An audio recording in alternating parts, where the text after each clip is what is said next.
Welcome and thank you for joining us for our Fridays at First podcast. My name is Richard Gibbons and I'm a member of the pastoral staff at First Presbyterian Church located in downtown Greenville here in sunny South Carolina. This week we have another packed podcast with news of upcoming events and details for the next few Sundays that you won't want to miss. Later in the podcast I will be joined by everyone's favourite podcast co-host, Michelle Ward. Looking ahead to the next few weeks and months, it's worth reminding ourselves that March is proving to be significantly busier than I thought it would be. Ruth continues to spend more time in the garden and concern for my safety is growing. You would have to be at church last Sunday in order to understand why that's funny. The rest of us, however, are looking forward to springing forward this weekend and losing 2 hours of sleep by turning our clocks forward. I say 2 hours because we will lose 1 hour of sleep and then another fixing the clocks on our cars, kitchen ovens, microwaves, bedside alarm clocks and so on. Those of us with school-aged children, of course, are also about to be swallowed up by the hectic demands of spring break. Recently, a 40-something dad who is not looking forward to spring break sent me the following. Richard, my wife and I are blessed with the resources and energy to raise 2 happy, healthy children. The bad news, however, is that we have 7 children. We are never quite sure which are the 2 happy ones, which are the 2 healthy ones. For spring break, we intend to point them in the direction of the fridge and remind them, there's the fridge, we're exhausted, your results may vary. Good luck for parents with spring break coming up. This Sunday, March 8th, is of course, as we mentioned moments ago, daylight saving time. Children under 10 on Sunday morning, plus dads and granddads who would like to be under 10, can attend church in their PJs. We're offering this option to those who are tempted to sleep in after losing an hour of sleep. I will certainly be wearing my Spider-Man bathrobe and look forward to seeing those colourful Anna and Zootopia pyjamas. Please ask my colleagues on the pastoral staff which PJs they will be wearing on Sunday. You, in fact, may be surprised to discover which of my colleagues will be wearing PJs with the Hulk on them. Recently on Sunday morning, our sermon series has focused on tough topics for a digital age. And due to the sensitive nature of the sermon topic this Sunday, K4 through 5th graders can enjoy a presentation entitled Learning the Ropes during the 10:45 and 11 a.m. worship services.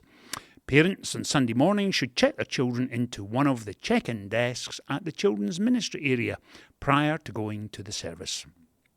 We will, of course, have regular kids' church for K3 and under. Continuing to plan ahead, the Hollis Academy Spring Carnival is scheduled for Friday, April 17, and we would love your help in making this a joyful and welcoming event for the entire Hollis community. If you're willing to volunteer, please click the link on the events page at firstpresgreenville.org, add your name, email and phone number. You can also provide baked goods. We need 17 bakers to prepare 2 dozen cookies or brownies. No nuts, please. Baked goods are due at the church on Thursday, April 16th. Once again, go to firstpresgreenville.org/events and you can sign up there. It's hard to believe that even though clocks are moving forward this weekend and spring is on the doorstep, Easter Sunday is also 4 weeks away. Easter Sunday this year is, of course, April 5th, and we have 5 services spread across the morning. This year we intend to follow last year's pattern of worship services, and they are as follows. 8 o'clock service in the sanctuary. 9:15 service in the Worship and Arts Centre. 9:30 back in the sanctuary. 10:45 in the Worship and Arts Centre. And finally, 11 o'clock service in the sanctuary. In looking beyond Easter, the Kirking of the Tartan service will now take place at the 11 a.m. service in the sanctuary on Sunday, April the 19th. That's 2 weeks after Easter. So Kirking of the Tartan, Sunday, April 19th, 2 weeks after Easter at the 11 a.m. service. For those of you who attend that service on a regular basis, please make sure you have your seersucker kilt pressed and ready to wear. Then come and join us. Earlier in the podcast, I mentioned that I will be joined by everyone's favourite co-host, Michelle Ward. And so Michelle is joining us this morning. Michelle, welcome.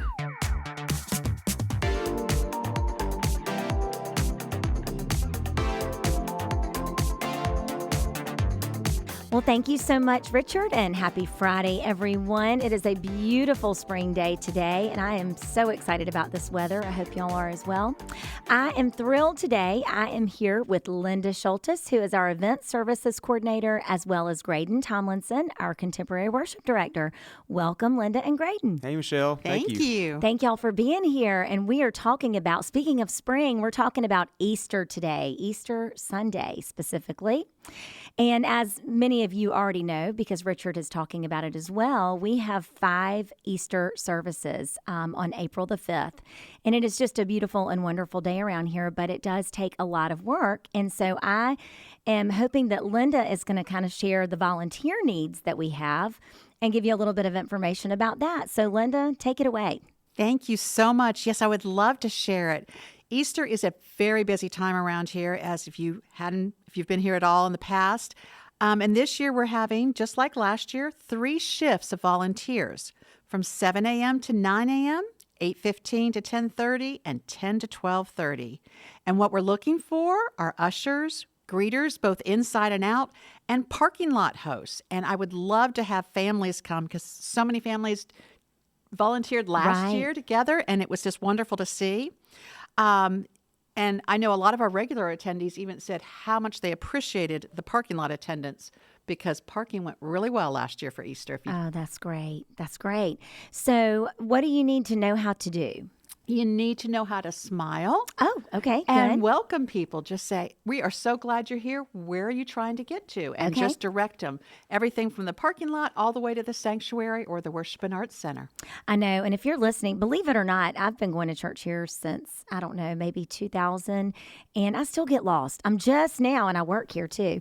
And so it is, with a lot of people coming in, it would be so great if you're a regular attendee, of church here, to just show up and give a few hours, like you said, of volunteer time. You can still make a service, depending on. We have Absolutely. 5 services, 3 in the sanctuary and 2 in the Worship and Arts. Is that That's right, right, Graydon? yep. Mm-hmm. Well, and Graydon, that kind of brings me over to you. So you are recruiting a praise choir this year. Is that right? Yeah, we are just really wanting to make this Easter just really stand out, I guess. And we don't normally have a big choir on the platform in Worship and Arts Center, but we thought this could be a really great way to just elevate the Sunday and make it feel like a huge celebration, which is exactly what it is. Yes. So, yeah, we're trying to recruit a group of vocalists to be part of our praise choir. And let me just say this. It requires not a lot of musical experience. You don't need to be Right. intimidated by this at Right. all. We really are looking for people that are just going to be up there with the worship team and just helping to lead the way just as worshipers. And Right. just as Linda said, to have joy on your face Right. and to be able to worship in that way is kind of what we're going for more than anything. So don't be Okay. intimidated by musical experience. Yes. We're looking for the joyful worshiper. So Okay. I'm really thinking about Psalm 92 a lot as I've been thinking about Easter Sunday and recruiting for our praise choir, which says, "It is good to praise the Lord and make music to your name." Just that it's a good thing. It's something that brings God joy Absolutely. for us to be up there worshiping. And so that's really who we're looking for, people that are excited to do something that's a good thing, which is Right. to sing and praise. So Well, and we all have a tune. I mean, Yeah. maybe you don't think you can sing, but everybody can pretty much sing in some way, shape, or form. But like you said, it's more about the worship and just singing praise to God and for all that we're grateful for, especially on Easter Sunday. So what are do you have a rehearsal for that? What is the time commitment for for a volunteer? The first thing you can do, if you're feeling that, when I say praise choir and you're feeling that tug, then the thing I would encourage you to do is go to firstpresgreenville.org/events. You can scroll down to where you see the Ignite Easter Praise Choir. Click on that. You register there, and then you're going to immediately get an email confirmation that has all the information you need about how to prepare. Okay. We have some preparation resources, which are really just the songs we're doing and the lyrics. You can spend time with those, and then we're going to send communication about a rehearsal before Easter. It'll be one rehearsal, okay, the week before Easter, and then obviously Easter Sunday. So we're trying to make this as easy as we can so that we can really, again, just encourage as many people as we can, no matter your skill level or your time that you have available, you can come be part of this. So. And it sounds like maybe you can do both, right? I think I don't see might why sign up for can't. both. And why not? I know, right? Just go do ahead it. and spend your whole, no better place to be on Easter Sunday than church, right? I mean, yeah, that's right. Well, if you're scrolling down already under events for his Ignite, right next to that, I'm sure, is the volunteer. Easter volunteer. That's what I was going to say is you just go to firstpresgreenville.org/events and you're going to find all the information about both of these, and just really, think about this as a way, not so much of you sacrificing your time, but really it is more about giving back and just being a part of this community here at First Pres. We would love for you to be a part of it in any capacity, but definitely those are two of our greatest needs right now. And Linda, really, thank you for all you do. Welcome. Gosh, coordinating volunteers. You've probably got them coordinated for tonight for the ballet. I absolutely do. But if you don't have tickets, come on out. We have room for you. That's going to be amazing. And then Graydon, of course, for all you do. I mean, we just are so grateful for just the music that you bring, the happiness, and you can just tell the joy that you carry every time you're on the platform leading us in worship at Ignite. Thanks. So y'all are both amazing. I'm so grateful to work with you. And do you have anything else you want to share? I know you mentioned one thing. You did say maybe families that want to worship together. Oh, yeah. Thank you for reminding me of that. Yeah. As far as the praise choir goes, or just any volunteer role, really making it a family thing is something that it just shows who we are to the community and shows our kids who we are as followers of Christ, to really make this part of our life, to serve and to love on the community. So, yeah, please. Please, yeah. Make it a family affair. Yeah. My boys are older now. They can still do this. But when they were little, even though we didn't volunteer, I made them stand outside the fellowship hall and hold the door for folks coming in, because I'm like, somebody's got to do this. And if there wasn't someone there or somebody was late. So, as I said, we had families last year helping with this, and it was great to see. And they were from elementary on up. So it was just a wonderful family day. That's what Easter's supposed to be. It is. It is. Okay, so grab your family, get online and sign up for a volunteer role here. We would be so grateful, and I think you will enjoy it as well. Linda, Graydon, thank y'all again for being here. Thank you, we Michelle. appreciate you. Yeah.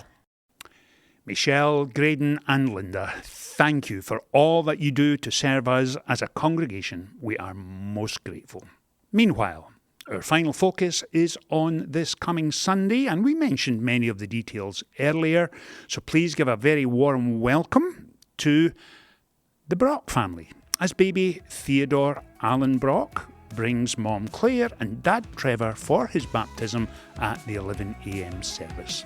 If you get the opportunity, please say hi to the Brocks and assure them of your prayers as they raise baby Theodore in a Christian home and under the influence and love of God's grace for him. Finally, I trust you have a great weekend, and I look forward to seeing you complete in your pyjamas on Sunday morning.